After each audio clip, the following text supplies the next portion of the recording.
Hi friends, मैं कथा करने जा रही हूँ। ये दूसरा कथा है, पांडु वाला कथा है। तो अब मैं शुरू करने जा रही हूँ। अति प्राचीन काल की बात है। एक बार पांडु पुत्र अर्जुन तप करने के लिए नीलगिरी पर्वत पर चले गए थे। इधर पांडवों पर अनेक मुसीबत पहले से ही थी। इससे द्रौपदी ने शोक विवाह हो गया। कृष्ण की आराधना की, कृष्ण की उपासना, कृष्ण की उपस्थिति हुए और पूछा, कहो क्या कष्ट है तुम्हें?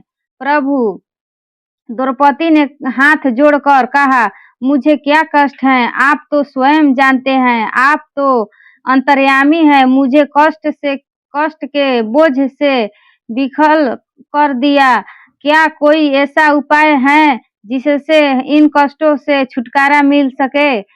तुम्हारा प्रश्न अति उत्तम है द्रौपदी। कृष्ण मुस्कुरा कर बोले, प्रभु फिर मुझ दुख नारी का कष्ट दूर करने का उपाय बताइए। द्रौपदी ने पूछा यही प्रश्न एक बार पार्वती जी से शिवाजी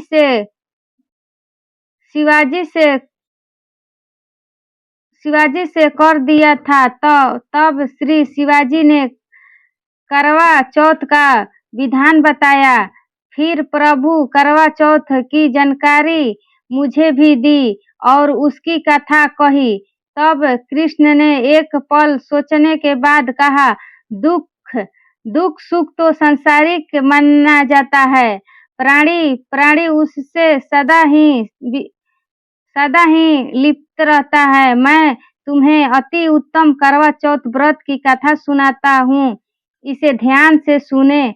प्राचीन काल में गुणी विद्वान धर्मपरायण एक ब्राह्मण रहता था। उसके 4 पुत्र था। एक गुणवती सुशील पुत्री थी। पुत्री ने विवाहित होकर चतुर्थी का व्रत किया, किंतु एक गुणवती सुशील पुत्री थी। पुत्री ने किंतु चंद्रोदय से सूर्य ही उसे शिक्षा ने बांध कर दिया। इससे उसके स्नेही भाइयों ने छल से पीपल के आड़ में क्रीम चंद्रमा बना दिया।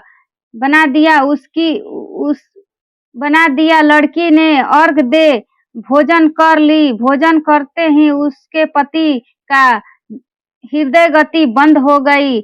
इससे दुखी हो उसने अन्न जल त्याग दिया। उसी रात्रि इंद्राणी भूचरण करने आ गई। ब्राह्मणी पुत्री ने उससे अपने दुख का कारण पूछा। इंद्राणी ने बताया, तुम्हें करवा चौथ व्रत में चौथ दर्शन पूर्व भोजन कर लेने से कष्ट मिला। अब उस लड़की ने अंजलि बांधने विद्या की।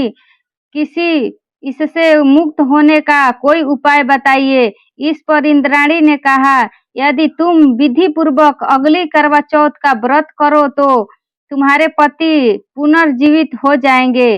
कन्या ने ऐसा करने का वचन दिया तो उसका पति स्वस्थ हो गया। इस पर उस कन्या ने वर्ष भर प्रत्येक चतुर्थी का व्रत किया और अंत अखंड सुहाग प्राप्त किया।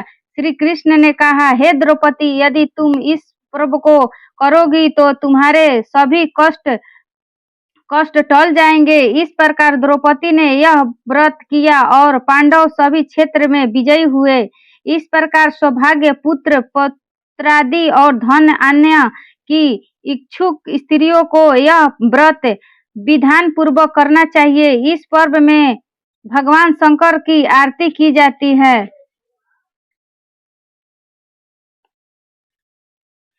करवा चौथ व्रत कथा तीसरा।